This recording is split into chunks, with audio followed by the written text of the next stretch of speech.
Listo. Entonces, muy buenas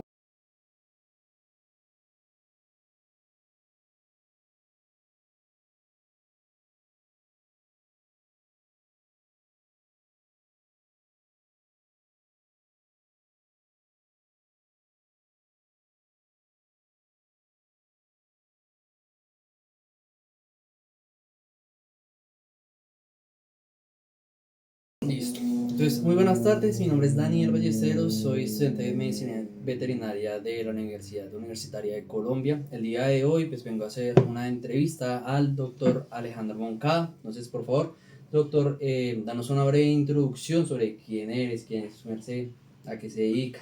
Hola Dani, ¿qué tal? ¿Cómo estás? Bueno, sí, como dijiste, mi nombre es Alejandro Moncada. Yo soy médico veterinario de la Universidad Nacional de Colombia.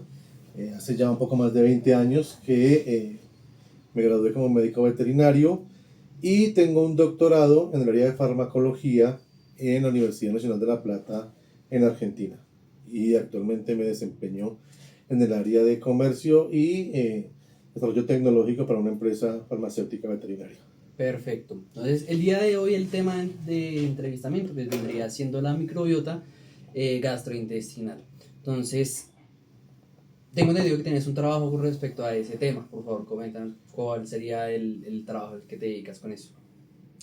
Claro, el tema es que digamos que la medicina veterinaria está sufriendo un cambio, especialmente la terapéutica, no tanto el diagnóstico y la medicina, sino la terapéutica como tal.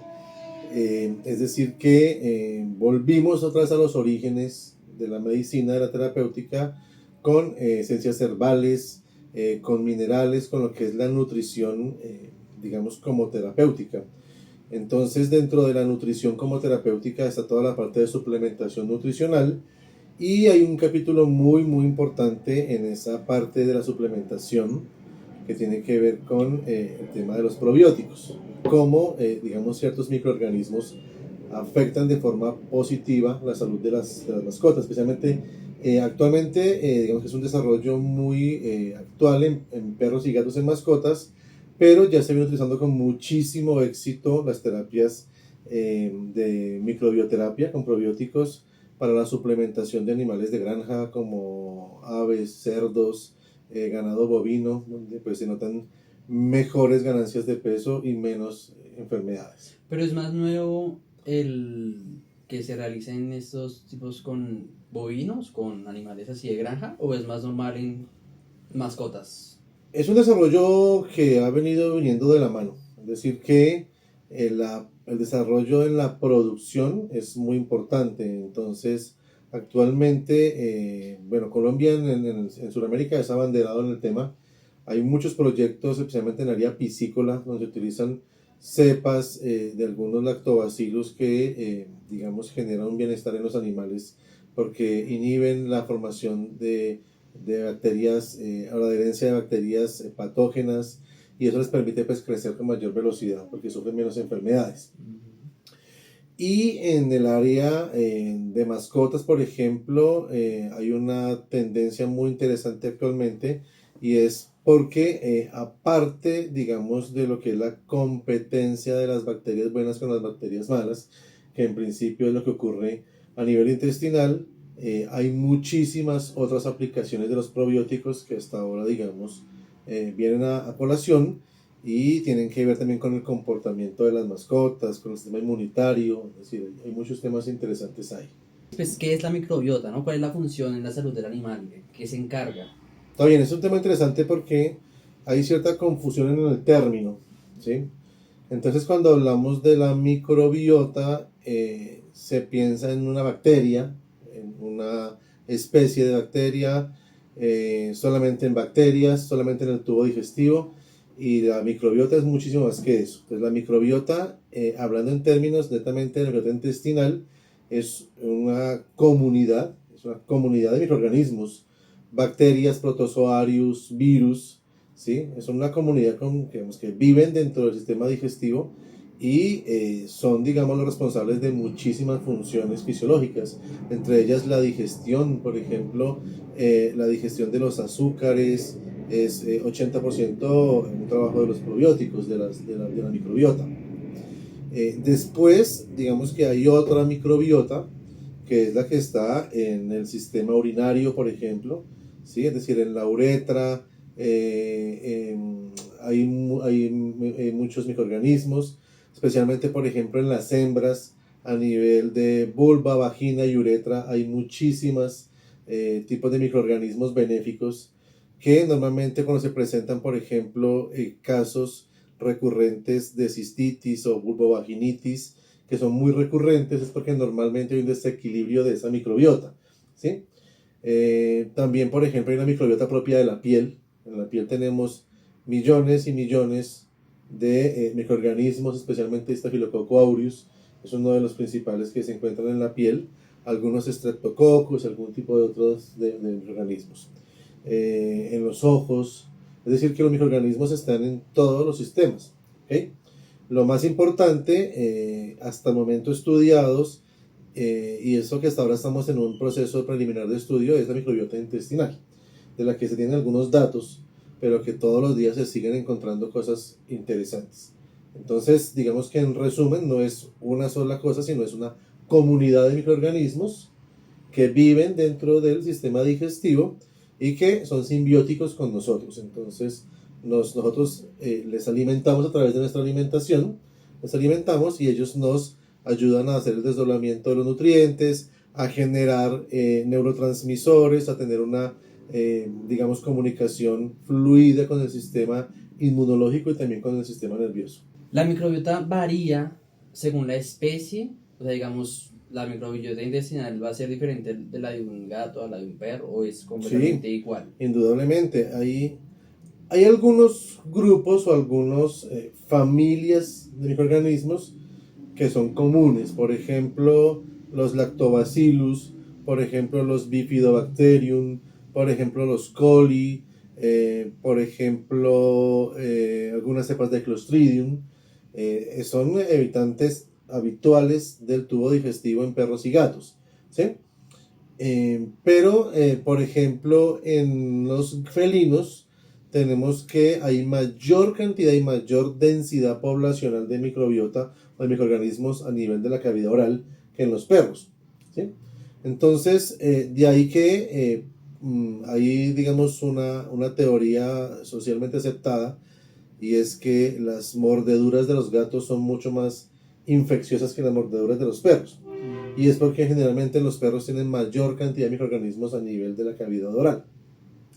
Después, digamos que los microorganismos que se encuentran a nivel del tubo o del sistema urinario y reproductor también varían de acuerdo a la especie, ¿sí?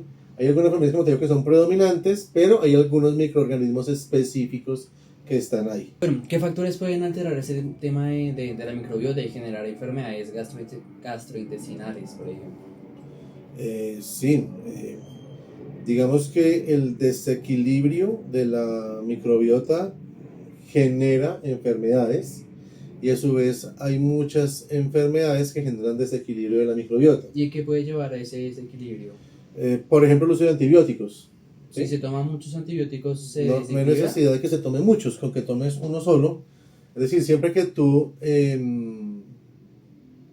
tomas o administras en un paciente un antibiótico, la palabra te lo está diciendo, es un antibiótico, va a matar bacterias. Entonces, los microorganismos que hablamos de microbiota, acabamos de decir que son bacterias y son protozoarios.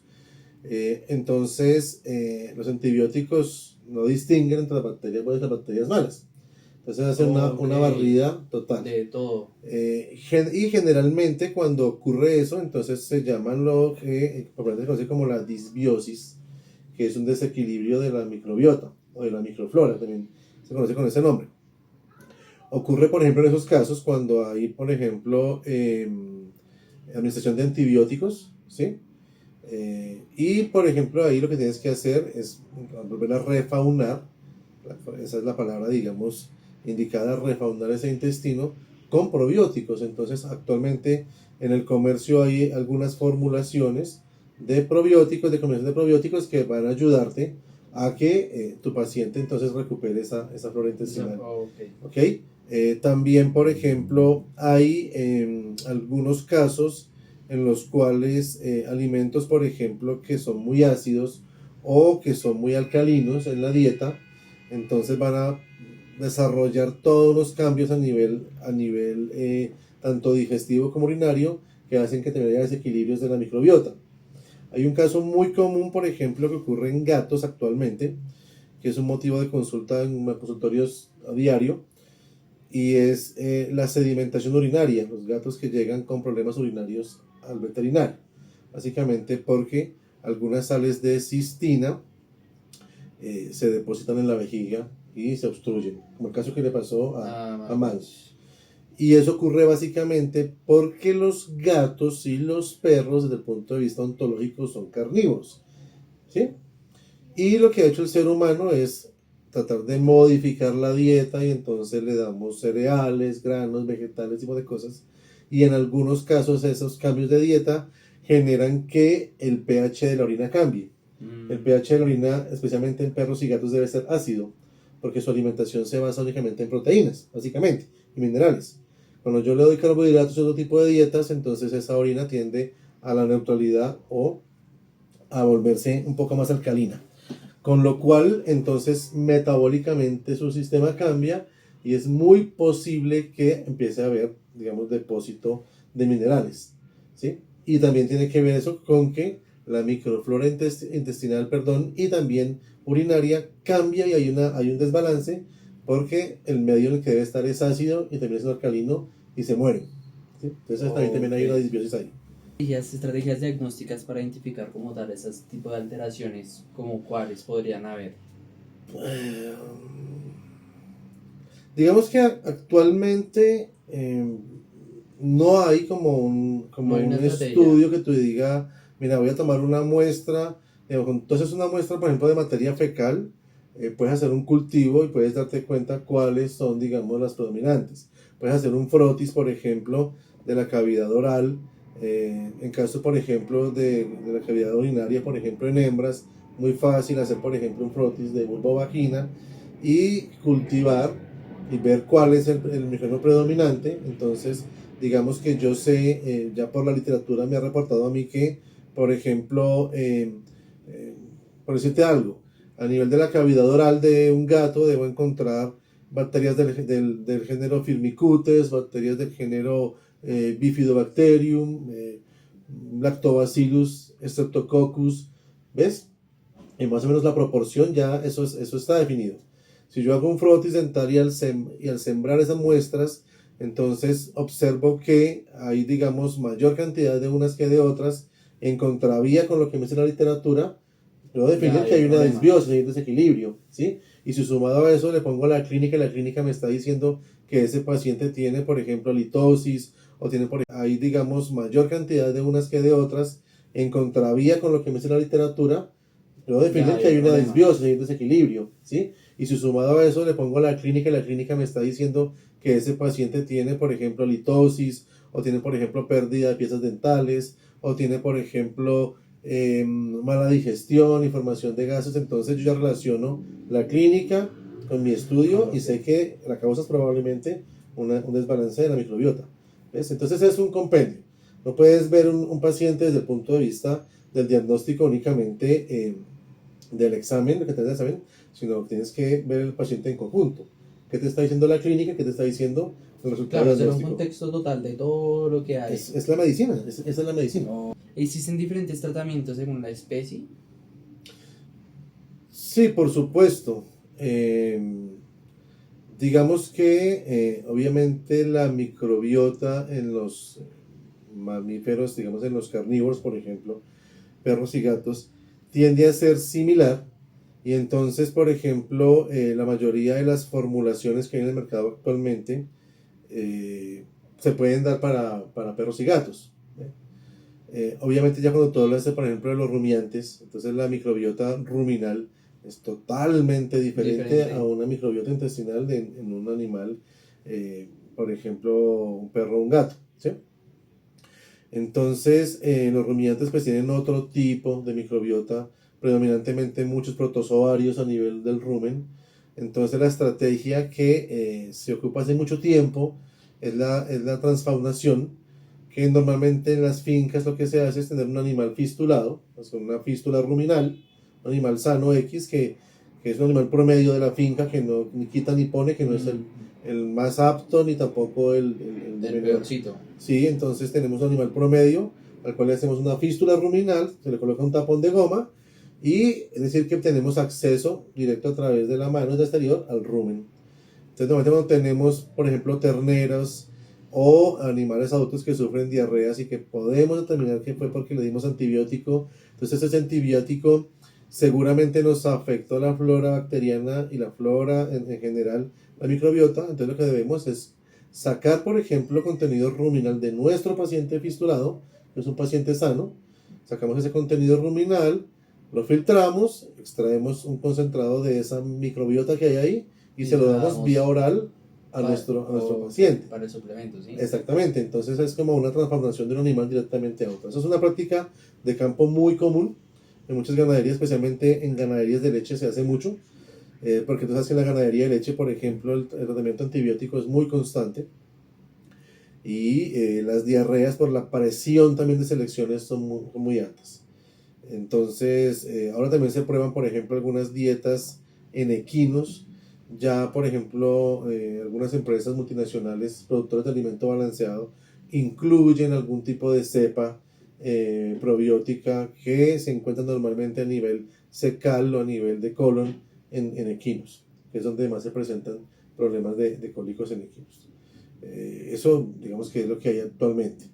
Y definitivamente en temas de producción estamos viendo la punta del iceberg. Hay muchísimas posibilidades.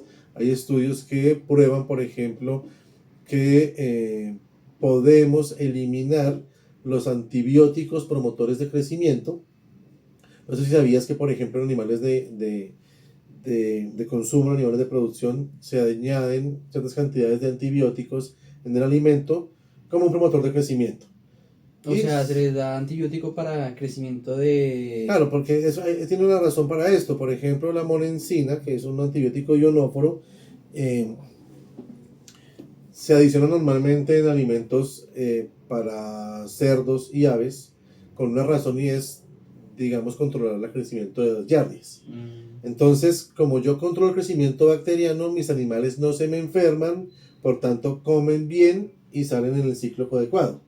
Si yo no les pongo ningún tipo de aditivo, pues esos animales están susceptibles a que se me enfermen durante el ciclo de producción y un animal que no coma durante 1 o 2 días va a tardar exactamente. Entonces, una práctica comúnmente aceptada es la utilización de antibióticos. En el Reino Unido y en Europa ya está prohibido esto. Aquí en América Latina todavía se hace y en algunos estados de Norteamérica. Pero ya se pasó a implementar que en vez de ponerle un antibiótico para control de microorganismos, coloco probióticos en el alimento y esos probióticos por competencia me ayudan a controlar la población de patógenos. Okay. Entonces hay toda una teoría desarrollada sobre eso que ya funciona y se utiliza. ¿Pero por qué en Europa lo cancelaron? Porque ¿Es antiético? Sí, pues no es un tema ético, en realidad es un tema de salud pública. ¿Sí? Entonces, suponete que normalmente los antibióticos tienen un tiempo de retiro. ¿Sí? Entonces, la EMEA, que es un organismo internacional, en Europa especialmente, funciona, fija para cada antibiótico un límite máximo de residuos para que sea, digamos, seguro para el ser humano. Entonces, tú por eso cuando ves cualquier medicamento que tú le pones a tu perro, a los perros no tanto porque no son de consumo, pero sí, por ejemplo, medicamentos que tienes para bovinos o cualquier tipo de alimento o producto, lo voy a poner acá. Aquí, si tú lees, dice periodo de retiro. ¿Y qué dice? Sí, señor. ¿Cuánto tiempo dice ahí? Dice carne 50 días, leche no administrada en animales productores de leche. Claro, entonces este producto que es una duramectina, por ejemplo, es un endectocida, no está aprobado para utilizar en animales productores de leche. Porque los animales se ordeñan todos los días. Entonces esto va a salir en la leche. En la leche tal que cual consumimos. Entonces por eso. Y la carne durante 50 días, yo le pongo una dosis a una vaca o a un ternero hoy. Y dentro de estos 50 días no le puedo sacrificar para consumo. Porque todavía los niveles de este medicamento están muy altos. Entonces, dentro de 50 días me dice el fabricante de este producto que ya los niveles son seguros, nunca desaparecen, ¿sí? Solamente se vuelve más seguro para el consumo. Van bajando, van bajando, van bajando. Es la cinética de eliminación de primer orden. Eso es un tema de cinética de medicamentos. Entonces los medicamentos se van eliminando, eliminando, eliminando. Pero es el infinito. Porque siempre va a quedar la mitad de la mitad de la mitad de la mitad de algo. ¿Ves? Entonces solamente se llega a un punto seguro. Es donde digamos, médicamente dicen, bueno, de aquí hacia adelante ya esas cantidades tú puedes consumirlas y no te van a producir ninguna toxicidad hepática. Okay. Pero suponete que tú consumes esa misma cantidad durante 20 o 30 años. Entonces durante 20 o 30 años tú consumes pollo o carne o pescado al cual le han puesto antibiótico y aparentemente estás durante la zona segura, pero tú has consumido ese producto durante 20 o 30 años. ¿Qué quiere decir eso? Que tú consumiste cantidades muy chiquititas, pero de forma repetitiva. Es decir, que seguramente vas a tener un problema de toxicidad, a final de cuentas, ¿no? Es eso. Entonces, por eso es que ya se prohibió, en la Comunidad Europea se prohibió, en algunos países de Sudamérica, por ejemplo, en Paraguay también ya está prohibido el uso de antibióticos como promotores de crecimiento en animales de granja. Y se está pasando al uso de probióticos para control de ese tipo de situaciones. Y con los probióticos no pasaría eso. No, porque son organismos vivos, son organismos vivos. Entonces okay. no son nada químicamente tóxicos. Perfecto. ¿Cómo está evolucionando como tal la investigación de la microbiota en la práctica de medicina veterinaria? Muchísimo, creo que, bueno, ahora la medicina, la terapéutica veterinaria cambió muchísimo en la última década. La última década fue una explosión de conocimiento grandísima. Entonces hay muchísimos medicamentos nuevos, administraciones nuevas, formulaciones nuevas, tanto en el área oncológica, en el área inmunológica. Ahora se sabe muchísimo, por ejemplo, de las enfermedades autoinmunes, especialmente en mascotas, que es donde más se estudia esto. Y ahí los probióticos vienen jugando un papel muy importante. Entonces es como que cada vez que se encuentra la raíz de uno de los problemas que no teníamos antes conocimiento, encontramos que hay un microorganismo que nos puede ayudar a mejorar esas situaciones, ¿sí? Entonces en ese caso, por ejemplo, las alergias atópicas, ¿sí? Son ese tipo de alergias que son muy comunes, especialmente en animales de razas puras, perros y gatos, por ejemplo. Los perros, por ejemplo, las razas Bulldog, Shih Tzu, bueno, tienen muchos problemas de piel, especialmente entre más pura la raza, más problemas de piel. Entonces, realmente esas atopias obedecen a desórdenes inmunológicos, ¿sí? Es una respuesta exagerada del organismo a algo que no está ocurriendo, ¿sí? Eso es una alergia, y eso ocurre de forma recurrente. Sucede que hay algunas cepas de microorganismos probióticos que pueden llegar a modular la respuesta inflamatoria. Entonces, en el caso, termina siendo el tratamiento definitivo y la solución para ese tipo de problemas. Entonces, digamos que ese era un pensamiento que hasta hace 20 años era un poco, no tenía mucha lógica, mucha razón, poder relacionar un problema de piel, por ejemplo, un problema de una alergia de piel, con un desbalance en la microbiota intestinal. No tenía mucho sentido. Ahora tiene todo el sentido, porque claro, ya sabe que es. Entonces, incluso, por ejemplo, situaciones de comportamiento en los animales.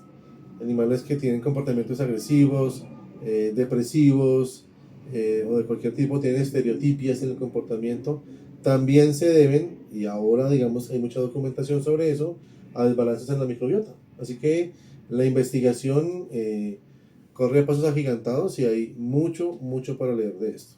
Claro, sí, va a seguir igual, siguiendo cada vez más y más y más y más. Es toda una línea de investigación, es toda una línea de investigación, y yo estoy convencido que la terapéutica del futuro va a tener base en un 70 a 60% únicamente en micronutrición. ¿Y micronutrición? Ya como última pregunta que tengo sería, ¿existen diferentes tratamientos según la especie? O sea, digamos, el tratamiento que yo utilizo en un gato puede ser igual al de un perro o al de un bovino o hay No, bueno, diferencias? eso lo hablamos hace un poco, pero vamos a recalcarlo porque es importante. Entonces, la microbiota, por ejemplo, de perros y gatos a nivel intestinal es similar. Claro, por lo ¿Ves? que son carnívoros y eso. Su alimentación, digamos que sería la misma. Los felinos tienen, por ejemplo, algunos, yo te decía que muchísima más variedad de cepas de microorganismos a nivel de la A cavidad nivel, oral en comparación con el perro, ¿sí? Y también a nivel rectal, por ejemplo, los perros tienen mucha más variedad que los gatos. Es decir, que hay sutiles diferencias, pero en general los géneros son los mismos. Entonces, por eso es que los tratamientos probióticos de perros y gatos en general son similares, son los mismos. Normalmente lo que está en el mercado actual, tú compras un tratamiento probiótico para perro, también se lo puedes dar al gato, y funcionan bien. No se lo puedes dar, por ejemplo, a una cabra, ¿sí? Porque las cabras son animales rumiantes, entonces tienen un rumen, tienen un metabolismo totalmente diferente, donde su, digamos, energía la toman de la formación de ácidos grasos volátiles, acético, propiónico, butírico, y bueno, entonces, toda esa movida, ¿no? Entonces ahí, digamos que hay que implementar otro tipo de tratamiento, ¿sí? Una curiosidad, por ejemplo, en terneros lactantes, tú sabes que los terneros lactantes no son rumiantes. Son pues como monogástricos, pero no alcanzan a ser Claro, en realidad rumiantes. la palabra monogástrico es una imprecisión, no existe. O sea, no hay animales mono ni poligástricos. Ningún animal es poligástrico. Los animales hay rumiantes y no rumiantes. Los rumiantes tienen un solo estómago que funciona como estómago verdadero, que es el abomaso, que tiene una porción glandular estomacal. Los no rumiantes. Los rumiantes. Ah, los rumiantes. Los demás, digamos, divertículos son preestómagos, ¿sí? Son divertículos. Entonces, el rumen, el retículo y el omaso no son estómagos. Por Sí, eso son cavidades, son... son preestómagos, son, digamos, son unas cavidades que están preparando el alimento y preparando la digestión para que llegue al estómago verdadero, ¿sí? Entonces, un rumiante nomás tiene un estómago, igual que un perro o un gato. Lo que pasa es que es un rumiante y otro es un no rumiante. Entonces, eso es una precisión para que lo tengas en cuenta. No existen animales poligástricos y monogástricos. Existen rumiantes y no rumiantes. Exactamente. Listo. ¿Y qué pasaba con el ternero? Entonces, los terneros lactantes no son rumiantes porque no hacen rumia, se alimentan de leche. Entonces, esa leche pasa directamente desde el esófago, pasa por el rumen, el retículo maso, derechito al estómago. No sufre procesos de fermentación en el rumen, Claro. como la hierba, por ejemplo, el pasto, ¿sí?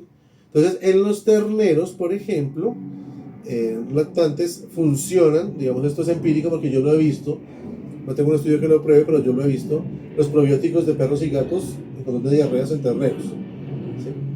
Terneros lactantes, no rumiantes. Sí, solo lactantes. Ok, es eso, porque digamos todavía no tienen desarrollada una microbiota muy fuerte a nivel ruminal, entonces no hay una función ruminal como tal, sino que toda su digestión se hace en el estómago, en el abomaso.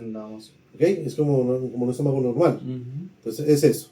Y después ya cuando se vuelven rumiantes, cuando ya empiezan a comer pasto y empiezan a tener proceso de rumia y de rumiantes, ahí ya tienes que tener otro tipo de microorganismos para volver a hacer la refaunación.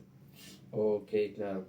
Ya para finalizar el tema de la entrevista, pues quisiera hacerte una última pregunta. No tanto pregunta, sino recomendación, ¿no? ¿Qué recomendarías a los dueños, a los tutores de mascotas para cuidar el tema de la microbiota?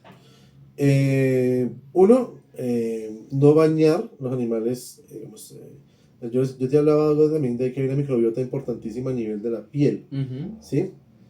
Piel y pelo y los apéndices tegumentarios tienen una microbiota propia.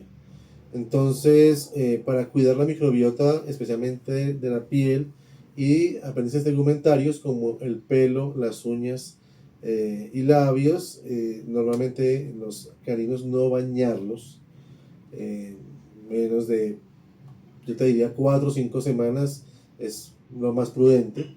Si se puede llegar hasta 6 o 7 semanas sin bañarlos, con jabones abrasivos y agua, es lo mejor para proteger esa microbiota, ¿sí? A nivel intestinal, Los alimentos, digamos que cuidar mucho la calidad del agua, no darles agua, por ejemplo, con cloro, mucho cloro. Si le van a dar agua directamente de la llave, sáquenla y esperen un poquito que el cloro se evapore y se la puedes dar al perro. Si les das el agua directamente clorada, ese cloro va a generar muerte directamente de la microbiota, por ejemplo. En el caso de que tengas que por algún motivo suministrar un antibiótico, tu perro sufrió una infección intestinal o pulmonar o renal o de piel o lo que sea, o tu gato o lo que sea, y tienes que sí o sí hacer un tratamiento antibiótico, una vez que finalice debes hacer una terapia probiótica al menos por 30 días después. ¿30 días después? O sea, finalizaste el tratamiento antibiótico hoy, lo ideal es que inicies hoy un tratamiento probiótico y al menos que dure durante unos 20 o 30 días tratamiento. Todos los días una cápsula, un sobre, el que prefiera. Pero por lo menos 20 o 30 días darle probióticos para poder otra vez reformular ese intestino. Eso va a ayudar muchísimo a la curación del animal. Y básicamente no alimentos en descomposición. Ahorita está muy de moda, por ejemplo, la alimentación bar. Y entonces el concepto de alimentación bar es curioso porque es un concepto de alimentación en casa. Es decir, tú claro, deberías lo que uno hacer... le cocina, Claro. cocinarle al perro. En realidad no cocinarle, porque los perros ya no deberían comer los alimentos, especialmente la carne cruda.